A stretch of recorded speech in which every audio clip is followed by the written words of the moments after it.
Yo, what is going on, guys? Happy Halloween. This is my Halloween costume, as you can see. It's a Spider-Man jersey, and it came with the with this mask, but I can't really see, so I'm gonna take it off. Oh, that's better. I can see now. Okay, so yeah, we got an interesting video today. What, dude? I was wearing that mask for like 5 minutes. It's weird. Okay. We're going to be talking about the new Alliance Wars season and this new tactic called High Ground. And I'm going to be showing you guys some gameplay. I have a couple off-season wars facing High Ground with primarily Kitty Pryde. And all this war gameplay is going to be without boosts. So a lot of people like to see gameplay without boosts. Actually, I think I do boost for one of the boss at the end, but majority of this is unboosted for everybody that always wants to see that. But let's talk about High Ground for a sec. So this is a new tactic. Or I don't know if it's new. It might have been here before, actually. I'm not sure because I took a break. But this is definitely going to be the tactic that everyone's rocking for the next season. So let's read it real quick. So every 10 seconds, the defender gains one altitude charge, reduced by 80% if shocked, incinerate, or degenerated. It cannot be prevented with ability accuracy. Altitude charges grant true accuracy, and when blocked, deal a burst of 1,000 energy damage per charge. Every 10 hits on the attacker's combo meter will remove one charge. So when I first read this, man, just reading this and then actually playing it is two entirely different things, man. It's insane. So like when I read this, like I think, okay, I want to be shocking, incinerate, or degenerating the defender, but that's not the case. Even it's super confusing.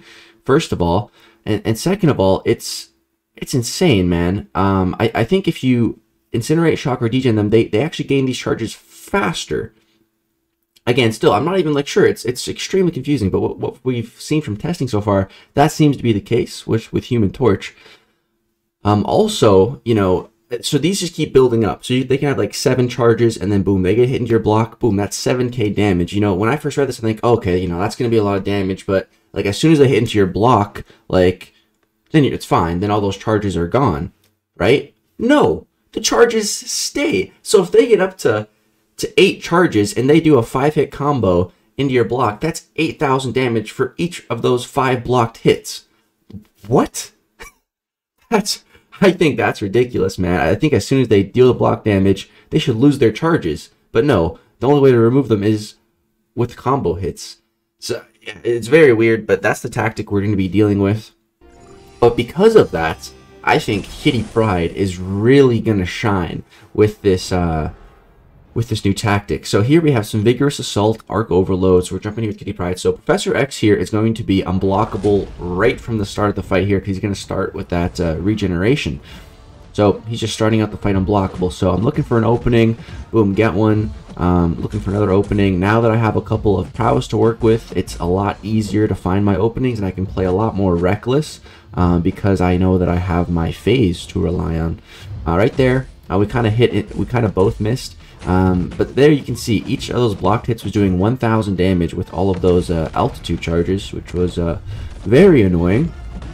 But yeah, get back to a couple prowess. Now, once again, we can phase, and boom, you see here, boom, we catch a combo from him, but we take no damage because we're Kitty Pryde, man. It's awesome. I love that about Kitty Pryde so much. It makes her so good for Professor X and just other champs that, can't miss. So boom, now we finally get over 10 prowess. Now we're unblockable. Now I can just play as reckless as I want, and I don't get punished for it because as you see, he just hits into our phase, and we take no damage from it, and it actually gives us a ton of power. It put us to our special 3. I should have phased before I threw this. I'm not sure why I didn't, but it ends up doing a pretty good amount of damage, 26k, not terrible. We didn't have any of our prowess multiplier bonus up because our temperature was at 0. But at this point, he has 6 of those charges, so boom, 1 blocked hit there. That was a parry. Did 6,000 damage, and as you can see, he doesn't lose those charges, man. I think that's pretty silly that they stay on, but I think that's why it's going to make Kitty Pryde just a really solid champ. As long as you're running Tigra, you can have so much control in these fights. I think that's awesome. So yeah, that was a fight against whole High Ground.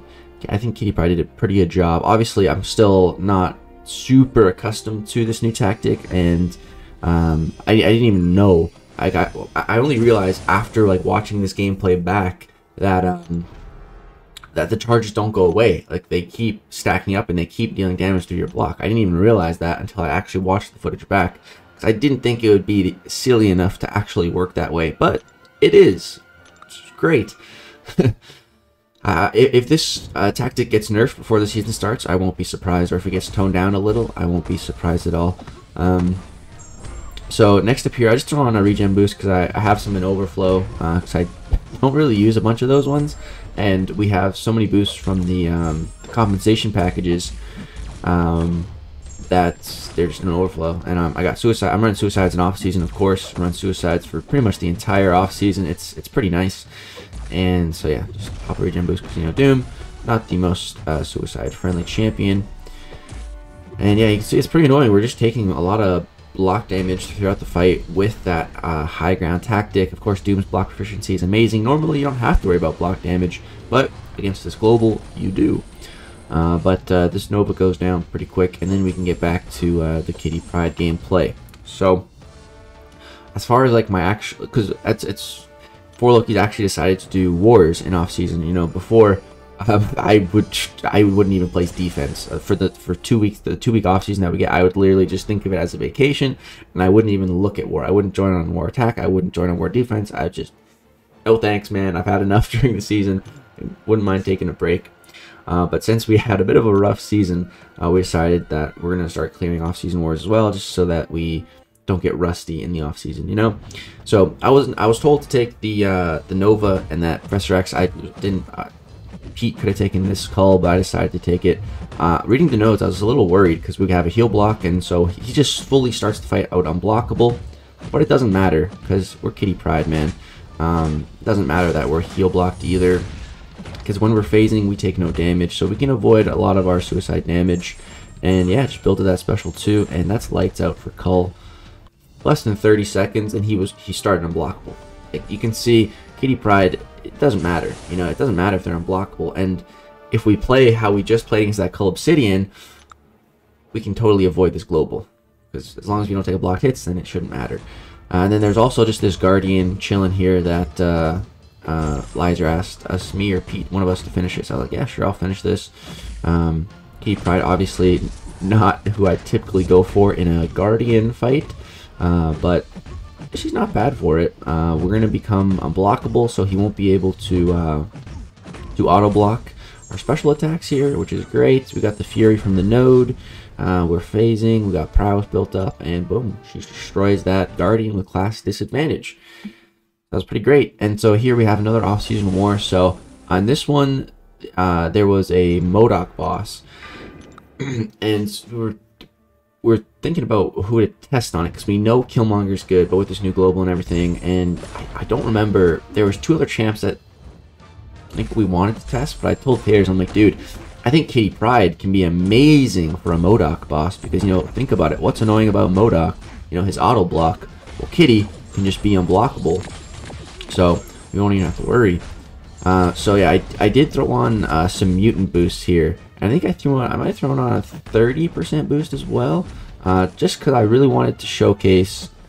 Well, I didn't know if Kitty would actually be good against the M.O.D.O.K boss. I mean, like, no, I didn't know from experience. I just thought it would be really good based off of, you know, what I know about this game, what I know about Kitty Pryde, blah blah blah. So I know I have a really strong feeling that she can do it, but you know, I could always screw up. So I just wanted to boost just in case I do screw up. And I also wanted to make Kitty a horseman for the fight as well, so that's why I brought Apocalypse. And there was only 2 fights left on the map, I think. It was Strife and this M.O.D.O.K. I was like, you know what, that's perfect. I think I joined at like yeah, this is like 2-3 in the morning at this point, I think. And I was kind of drunk as well. Yeah, actually, yeah, I was quite drunk at this point. But I so that should be even more of an testament to how good Kitty is, if she can solo this fight. So 530,000 health on this M.O.D.O.K, got the high ground. Unfortunately, this guy did place with suicides, so that's obviously gonna skew the results quite a bit, but you can still get an idea of how it should work. So I should have been phasing when I got that special one off, but it's okay because my kitty is max sig. There's a really high chance that we're gonna reapply those incinerates. As you can see, we get lucky on the first two and refresh them both. There's only a 40% chance for that to happen, and we got it twice. That's pretty nice. As you can see here, M.O.D.O.K has 9 of those altitude charges. So if he hits my block a single time, that's going to be 9,000 damage. But as you can see, we're just intercepting like a beast, not worrying about it. Now that we're over 10 prowess, we're unblockable. So again, we don't have to worry about it. As long as I'm able to evade his specials and everything, and avoid the damage, we'll be fine. Boom, evade those special ones all day long. And yeah, I'm just playing reckless with the phase, with the unblockable, and boom, as you can see, she destroys that fight. Which, now that I think about it, I wasn't really thinking when I was doing the fight, when I was, like I said, I was kind of drunk. But it went really well. But now looking back at it and thinking about it a little bit more, he had like 10 of those altitude charges, I think at one point, 9 or 10. One combo of blocked hits, or like 3 blocked hits, that's 30,000 damage.